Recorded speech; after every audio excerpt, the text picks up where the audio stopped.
Бид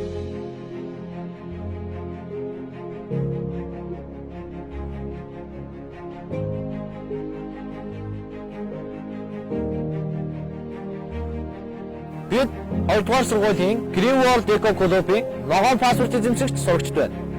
Монгол Улсын хэмжээнд 20 гаруй төрлийн мод бут сөг бүртгэгдснээс манай сургууль 13 төрлийн мод ургапал. Үүгээрээ манай 2 дугаар сургууль нь Монгол Улсдаа 2 дордог. Ховд аймагт 16 наснд хүрсэн иргэн бүр нэг ширхэг мод тариул жилд 40 мод 20 жилийн дараа 1 сая мод ургуулах боломжтой. Монгол Улсын ерөнхийлөгчийн 2010 оны 63 дугаар зарилгаар жилд бүрийн 5 дугаар сарын 2 дахь 7 хоногийн бэм гарагийг бүх нийтээр мод тарих өдөр болгон зарласан. Энэ тухай хууль зааснаар засаг дарга бүх нийтээр мод тарих ажлыг жил бүр зохион байгуулж 16 нас хүрсэн иргэн бүрнийг аж ахуйн нэгж байгууллага 5-аас доошгүй мод тарьж, ургуулж, усалж, арчлах бөгөөд өөрийн хүчээр гүйцэтгэх боломжгүй тохиолдолд зардлыг хандивална.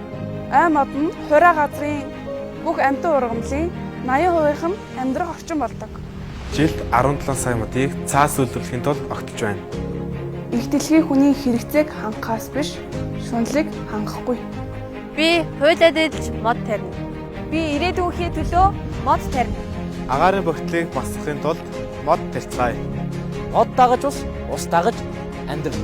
Нэг мод тарих нь нэг насны буян, тэрхүү модоо нэг насаараа арчилж чадвал түүнээс жилүү буян. Мод тарихай. Бүх нийтээрээ мод тарих аянд Нэгдээ.